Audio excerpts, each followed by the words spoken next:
Hi there, and welcome to the weekly webcam check-in video. Happy last day of February and the start of March. I know it's nice, at least for me, to be thinking that spring is just around the corner. So hopefully you got to enjoy the spring weather last week and March rolls in wonderfully for you.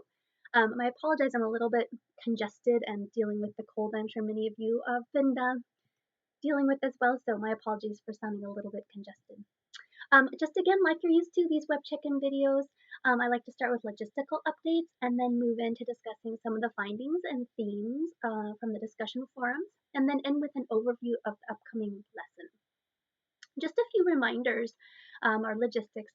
This week on our news, there's a new blog post added to the news section on our homepage that Sylvia has added. There's some short news articles, blog posts about assessments that are all worth checking out when you have a spare minute. On March 16th, which I know will be here before we know it, we'll be having our first in-person seminar from 12:30 to 2:30. I'm really looking forward to meeting you all in person and collaborating around all this data work together. So stay tuned for some more information soon. But just so you can plan, there will be probably about 20 to 30 minutes at the seminar to work on assignment 2, the data inventory. So you can plan accordingly. And just a reminder, like lesson 2, the annotated reading journal, again, isn't due until June 5th, but I do recommend completing it as we go through the lessons in order to stay on top of it. Moving into the discussion forum posts. In reading your responses to the lesson due discussion forum, I really appreciated the reflection that this week sparked. There was self-reflection, reflection on your grade levels, schools, and districts. And there were really, again, equal responses to each of the 3 forum questions. Question 1 focused on opportunities teachers have to move through some of the steps of reexamination of beliefs or knowledge, constructing new knowledge, and cognitive restructuring, and what aspects might help teachers in this process. And the question led many to post their personal stories of times when they experienced some of these steps. Shelley, for example, got lots of applause and positive comments from her post when she shared her own recent reexamination and adjustments she made to her grading system after she went to the PLC summit just a few weeks ago. Ellie also showed her vulnerability in that learning sequence, adding that some of the best moments of her growth as a teacher were when she was examining data and it didn't match her expectation, and that this cognitive dissonance, which was created when she sat with the data and tried to make sense of it, was just so valuable. Julie also shared a strategy that's working in her building, and they're growing in the process of using a fishbowl technique to share data among colleagues. And I'm really looking forward to her sharing more about this strategy, hopefully on the 16th when we're in person. Vanessa made an important comment that many of these opportunities for these learning experiences to happen are reliant on teacher leadership. And Tim even added that PLCs too. And many chimed in, especially on the need for the administration and teams to have more time to do this important work. And this led nicely into question 2, which focused on the structures which are already in place for effective data use in your building and your district. And reading through the responses to question 2 really showed the wide variety of structures and places that you're all experiencing. It sounded like most of you are in the beginning stages of the work, but it was amazing to read through the structures that are collectively present. There were grade level team conversations occurring, PLC work is happening, data overviews, data warehouses, data review teams, intervention specialists. There were common summative assessments, common formative assessments, and a variety of attempts to engage in meetings and conversations around that data, albeit it might be one day in August, which was definitely came up quite a bit in frustration.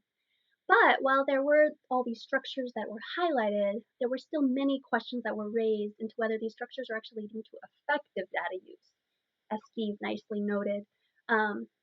One important component that many of you mentioned missing was trust and collaboration and time spent on developing skill sets and collegial conversations together to actually have effective conversations. Don even questioned, are we as individuals and as a system willing to have the conversation that the present model is inadequate? And it sounds like in many cases, schools or districts might be jumping a little too quickly into the data and digging into data and lacking those first steps that DataWise mentions of the improvement process about organizing collaborative work. Jessica added that in her building, they are in need of structures, times, buy-in, and leadership in order to create a culture of collaborative data use.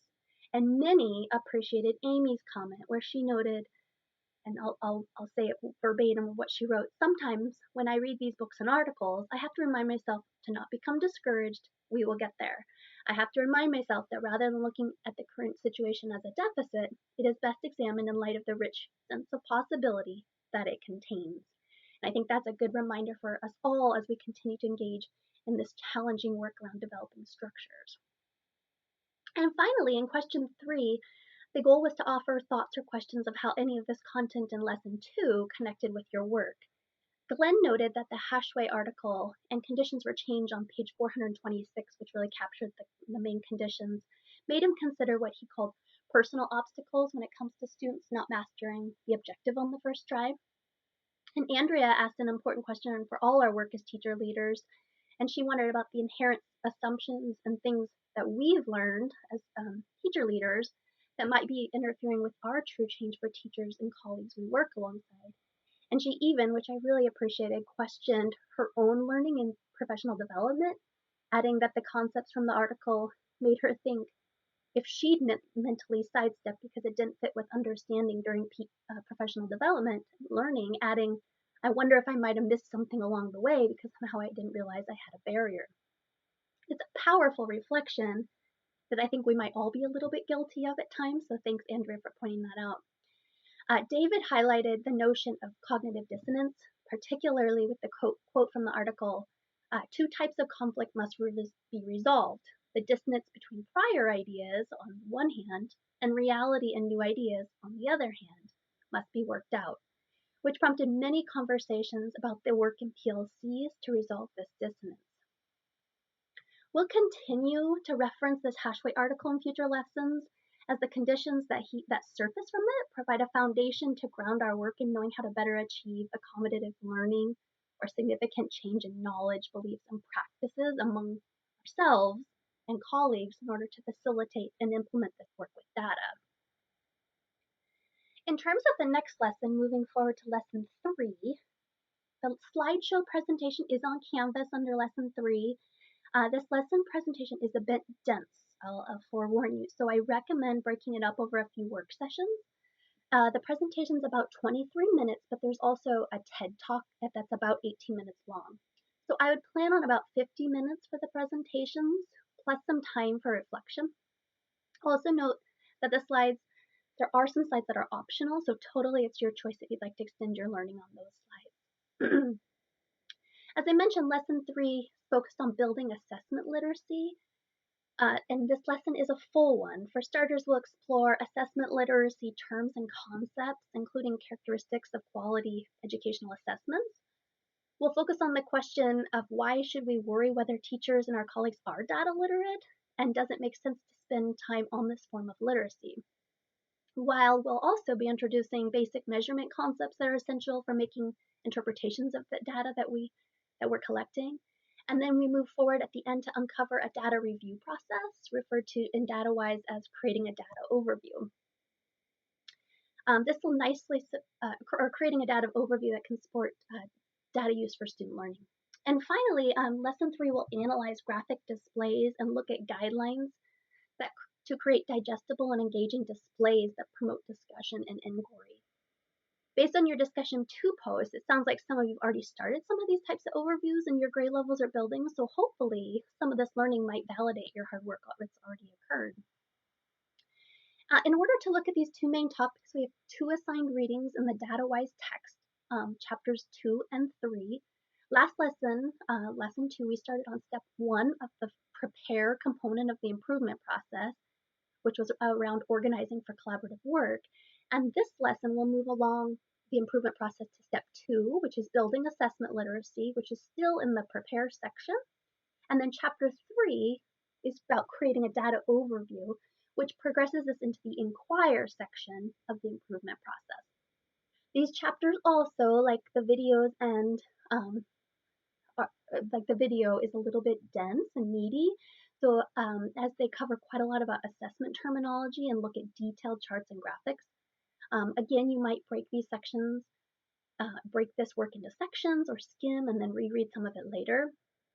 There is one part of the chapter I want to be sure to point you in the right direction for, and that is at the end of each chapter in DataWise, there's an area called the ACE Habits of Mind located at the end of them. And they're really helpful reads as instructional leaders as they remind us of the skills to make the improvement process successful in our schools and districts. On page 62, there's a line that really stood out to me while rereading that mirrored many of your past discussion posts, and it was in this ACE Habits of Mind section.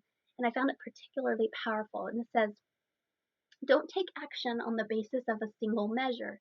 Anytime you are tempted to act on one score as yourself, ask yourself, what other evidence or information can I gather to paint a more complete picture of what is going on? You'll find that these chapters link nicely to assignment 2 of your data inventory. Delving further into the DataWise framework will launch us further into our discussion about organizing the work and preparing us to use data effectively for instructional improvement. Finally, a discussion post. There is a post due for lesson 3 by Thursday, March 10th, and then responding to 2 colleagues by the 13th of March. That should do it for this week. Let me know if you have any questions, and I'll see you all online and then in person on the 16th. I wish you a great start to the month of March.